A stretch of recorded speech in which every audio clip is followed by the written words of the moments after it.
Good evening and welcome to the rest of the news. We have a great program for you today, and our special guest is Rick Howland.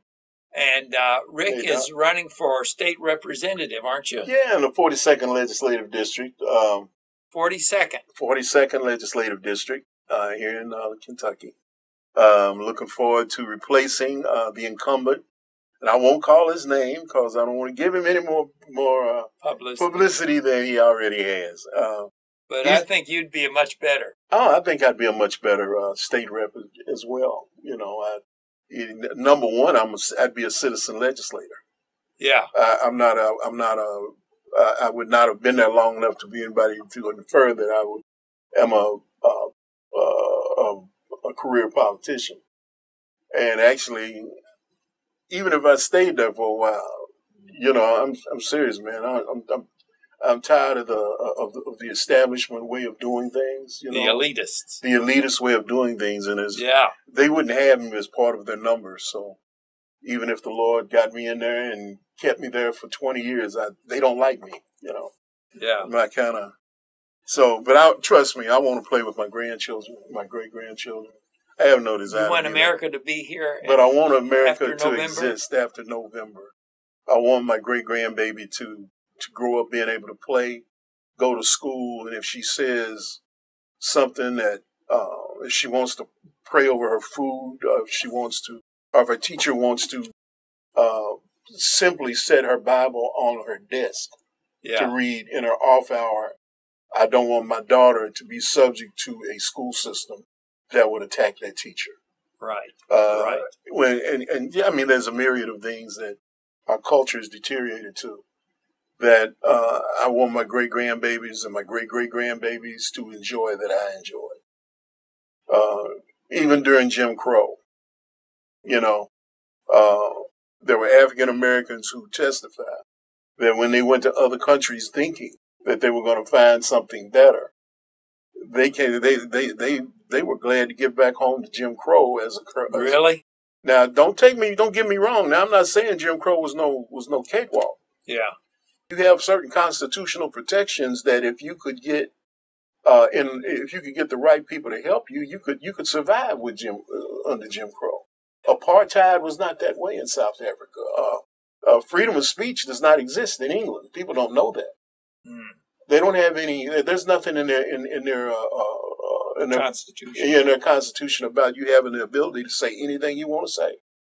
There are people that want to bring America down. Yeah. Is that right? Yeah, there are a bunch of them. And they got a lot of money. Yeah. And they're trying to do away with our Constitution. Yeah. And all of that. Now, the first person I'm thinking of is George Soros. Mm-hmm. And this is an article on Pamela Geller's website. Mm-hmm. And it says, Soros has repeatedly said that he sees himself as a messianic figure, like a Messiah. Yeah. So he sees himself as God. George Soros, I believe, actually sees himself as a God. Now, here's another article, and this says that he put money into the riots in Ferguson, Missouri. Yeah, there was an article in April of 2015, which was like about 9 months after Mike Brown was shot, okay, where he had decided that he was going to stop paying for people to stay in Ferguson and protest. And there was a day when the people that were used to getting paychecks went to the office that was there, and there was no one there to give them a check, and they got upset and they demonstrated against him. Against Soros. And that's how that became publicly known, was the protesters who everybody spilled the beans. Well, I guess you could call it spilling the beans, but they didn't see it spilling the beans because anybody who follows politics over the last 12 or 15 years knows George Soros is an actor who pays for operations like MoveOn.org, Occupy Wall Street, Occupy Louisville. Yeah. I mean, somebody was paying those folks' bills. Now, here's another article. Somebody was paying for meals and so forth.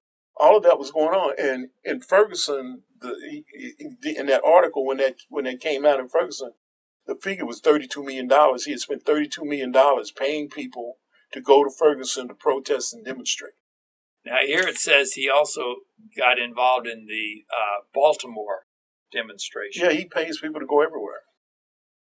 Okay, here it says even Russia told him to stay out. Well, Russia doesn't. George Soros loves a place like America where he can use our Constitution and our system of justice against us. But I guarantee you, he don't go play with Putin. That's when right. Putin says leave, I bet George Soros had that plane gassed and rolling. Now, here it says that they've been giving money to funded MoveOn.org takes credit for, having these demonstrations against Trump and anti-Republican demonstrations. I believe it. I mean, that's what they have always.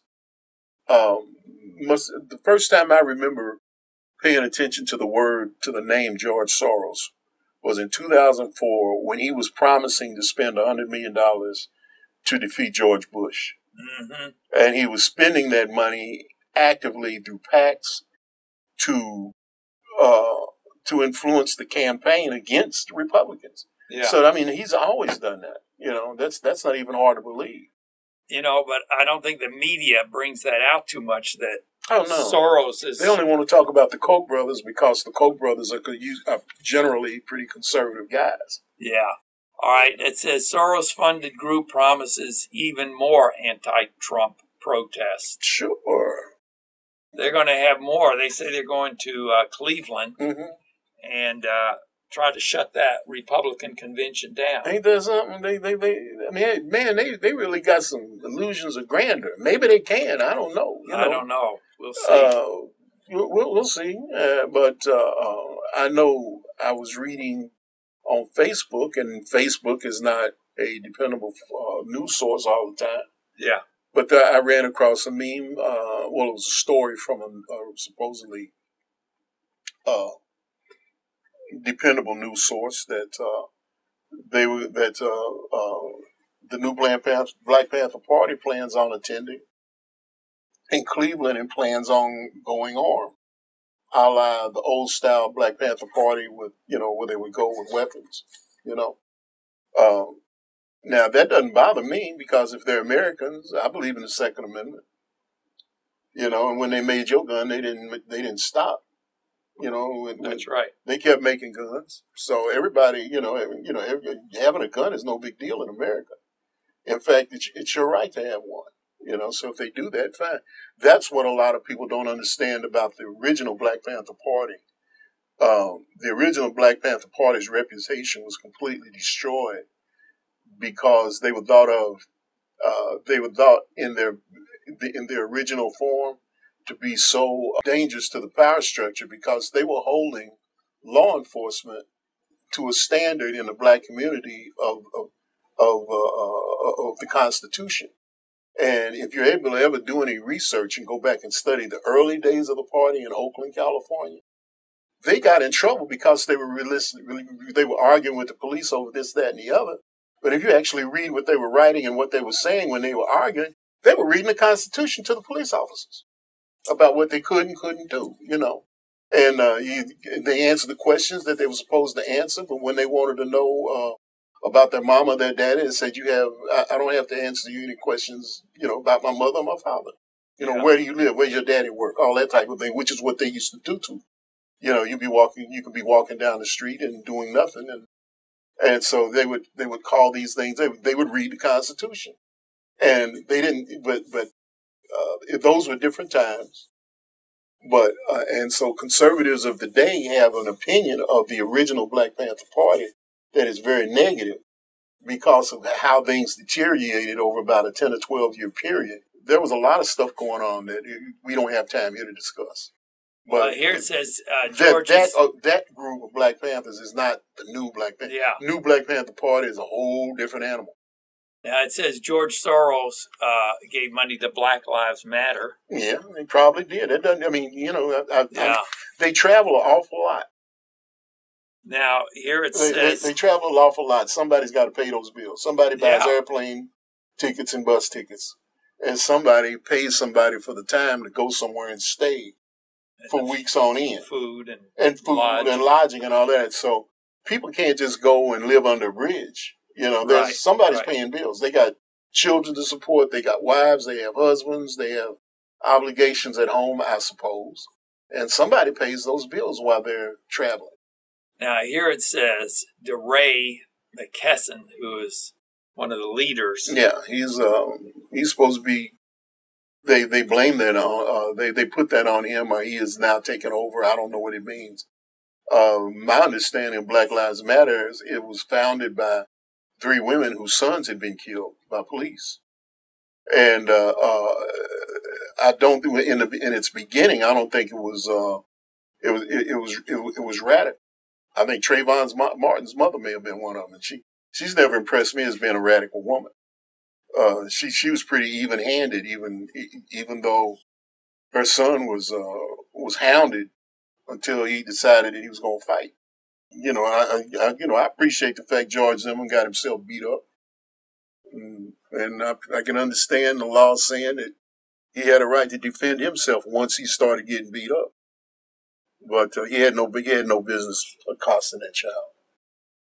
And I don't think she's ever been there. I'm not even sure she's associated with Black Lives Matter anymore. Okay, now this is an article on this. It's called Restore America. Mm. And it says that they hacked into some of the Black Lives Matter and that they were talking about getting thousands of people to protest at the Republican convention. Mm-hmm. And so they had also mentioned Mrs. Lynch. Mrs. Lynch, I wonder who that is. It makes you wonder about Loretta Lynch. Things that make you go, yeah. Who is Obama's Attorney General. In what terms do they speak of her? Did you talk with Mrs. Lynch about our plans or something like that? Oh, really? So she's in the loop of... Have you spoken with Mrs. Lynch recently about the plan for the summer and fall leading up to the election? Wow. That's the quote. Okay. Now, here again, this is off the internet. This is off the internet, and people make up stuff. I can't swear to it. But I'm serious. When I listen to the administration's glowing affirmations of the Black Lives Matter movement, when they're associated with things like, what do you want, dead cops? When do you want them? No, that's not good. What do pigs in a blanket, throw them in a pan, fry them in a pan, or something like that. How can that be? It's amazing to me. Thing. Yeah. And they've done these things in large numbers, in large demonstrations all over the country. And now it seems like within the last week or two, they're trying to clean up their image and trying to. It's really? Not everybody. It's just a few people. Well, yeah, for a long time it was everybody. The radical speak, the radical rhetoric, and the unwelcoming. I mean, the way they would literally, you could be vehemently attacked. Candidates literally, especially in the beginning of the Democrat primaries and debates, those candidates got vehemently attacked when they said all lives matter. Oh yeah. And you can't even say that. And I'm pro-life, dog. Yeah, that's right. Planned Parenthood kills in 1 week more African Americans than the Ku Klux Klan killed in the 100 years between the end of the Civil War and when I graduated high school. Those are black lives. But when you talk about that to this organization, Black Lives Matter, that is most of the leadership in Black Lives Matter appears to me to be feminist women. Okay? How come those lives don't matter? Those are black lives too. Right. And those lives are being killed by the establishment. with the blessings of the U.S. government. I thought they wanted to protect black lives from agents of the U.S. government like the police. Right, right. You know, where is it? They're not talking about black lives in general. They just want to talk about the ones that help them lead the country in a direction of anarchy. Yeah, yeah. Well, now, here is a DVD I'd like to give to everybody watching. You've learned how to cut me off, haven't you? No. You just did it. Go ahead, Doc. Now, this is called Easy as Pie. Mm-hmm. Politics is as easy as pie, P-I-E. And the I stands for integrity, and the E stands for economics. Okay. And this is a presentation by Congressman Bob McEwen, M-C-E-W-E-N. This is an outstanding. Have you been able to see it? No, I haven't seen it yet. Well, it is really good. It's only 30 minutes long, and there's an hour version on YouTube, and there's a 30-minute version. But this is the 30-minute version because I think he says everything he needs to say right here in this 30-minute version. And I'd like to send you a copy. It's totally free, and all you have to do is call the number 893-2444. And just give us a call right now. If there's nobody there, there'll be an answering machine. So you can call right now, and we'll send this to you free. And if you like it, there's a phone number on here, and you call the number, and we'll send you another one, and you can give this one away. Now, this is another DVD that we'd like to give you. This is called ISIS in America. ISIS, ISIS in America. And this is by a Muslim lady who converted to Christianity. And she is warning America about terrorists, radical Muslim terrorists coming into America. And like they have been. And she's warning. She says, you better pray, and you better fast, and you better turn back to God, or America is in big trouble. So we'd like to send you this too. And I think this is 14 minutes. Okay. It says right on there, 14 minutes. So they're very short. They're easy to watch. And here again, it's got our phone number on there. And if you want another one, just call that number and we'll send it right out. The number to call for both of these DVDs is 893-2444. And you can call right this minute. And like I say, if there's nobody there, there'll be an answering machine. You can just leave your name and address on there and tell them that you want the two videos. One is on PIE, P-I-E, politics is integrity plus economics. And the other is ISIS in America. On the subject of ISIS in America, this goes back to the main issue that has people. There were two issues I think that gave Donald Trump and his big boost. In this primary. One was the way that he had developed an attitude to not allow the media control what was being said about him. The other was he locked on to the immigration issue, even though that had been touted as being the one thing we needed to leave alone because we would always be painted as racist. And he dove right into it. And the point, the whole crux of this, what this woman is warning us about, is that we have immigrants leaving for the last 2 or 3 years, walking out of Syria, because ISIS is taking control and is murdering people by the day. And in the midst of that, ISIS began to infiltrate those people who were leaving. By sending operatives out with them as though they were Syrian immigrants. And they have documentation because ISIS controls large portions of what had been the government there. So they can issue documents. So you have people, I think one of the guys is involved in the Paris, when they murdered all those people in Paris. One of the leadership of that was a guy from Pakistan or somewhere, but he had a Syrian he was traveling do the EU on a Syrian passport. Now, the other thing that bothers me about that is they're getting all of these Muslims in from Syria, but no Christians. Yeah, that as well. But that which tells me that who it is that's controlling who gets to get out, right? And also controlling here who gets to come to America, right? And that's very telling. Now it's the Christians that are have their head cut off and their children killed and everything, being decapitated, being burned alive in a cage and dropped the cage, in water and being drowned in a cage. All the various things, being decapitated on film. And we're watching this. It's also happening to Muslims, but I don't remember the president talking about we need to let these Yazidi people in, or these Christians, because they're being murdered daily.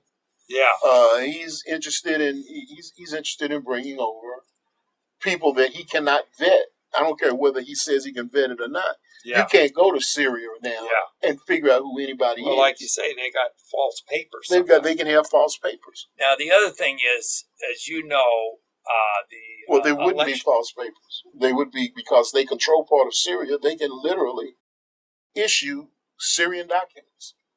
Now, the other thing is, the election is coming up very soon. And the question is, do we want to continue down the road that we're on, or do we want to turn back and make America great again? Well, we better not continue down the road we're on. We were talking a few minutes ago about my children and grandchildren. Yeah, we can't continue down the road we're on. And we can't definitely jump the track and go into Sharia law or anything.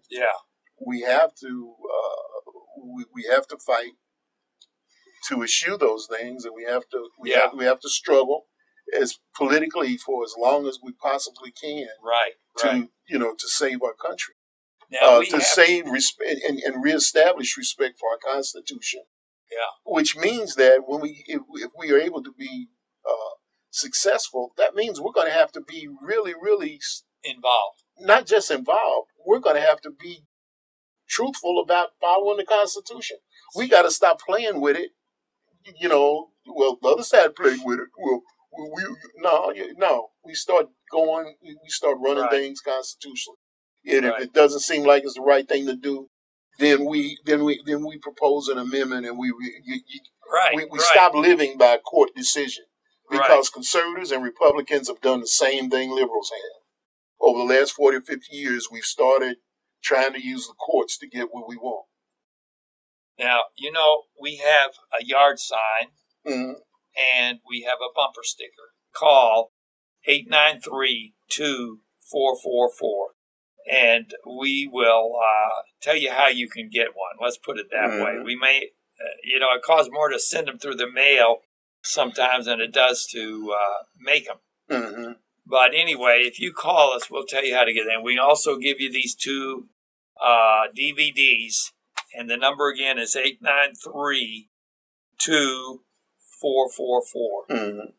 And we got a little time left. But I just want to make sure everyone got that. And so, I think it's important. People say, I don't want to get involved in politics. Well, everything that you deal with in this country, or any country, anywhere on earth, has to do with economics. And you want to make a living, you want to have a job, you want to support your family, you don't want your children to starve, then you need to pay attention to where we're going, what the prevailing authorities are wherever you live, and you need to figure out how to use those things so that your family can prosper. Well, look at Detroit, Michigan, for example. Help the Lord, Okay, Detroit, Michigan used to be the most prosperous city in the world.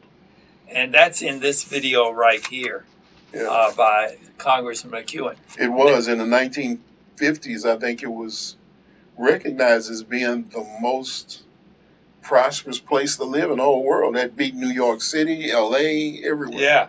And now it's the poorest city in North America.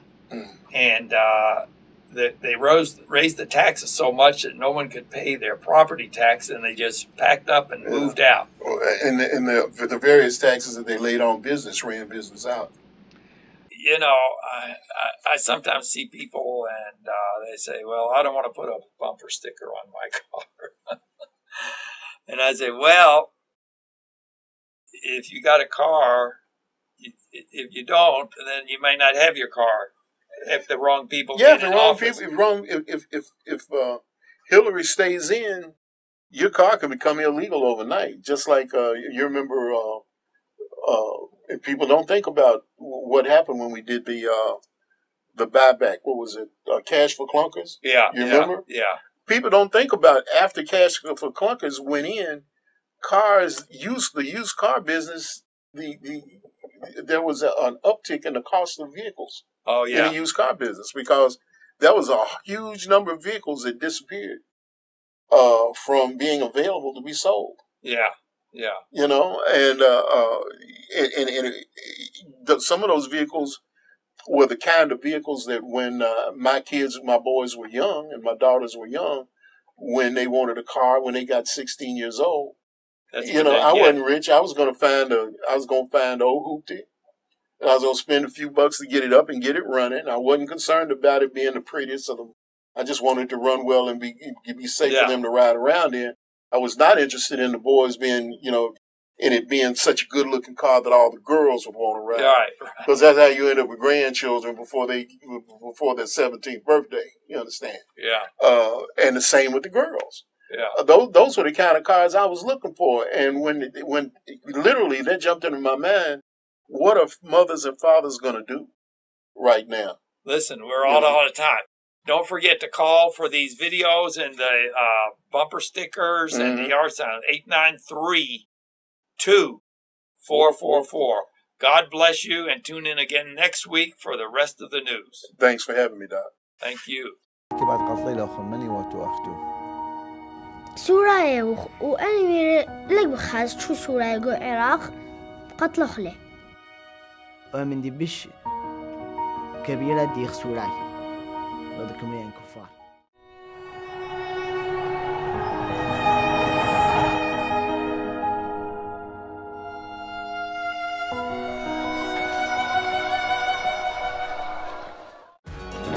That's Amsha, the one who escaped from ISIS.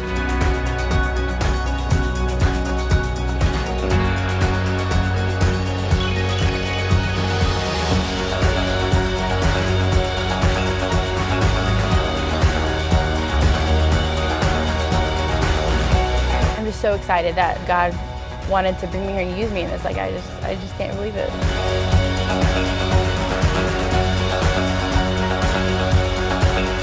You've lost everything, but you are still following God.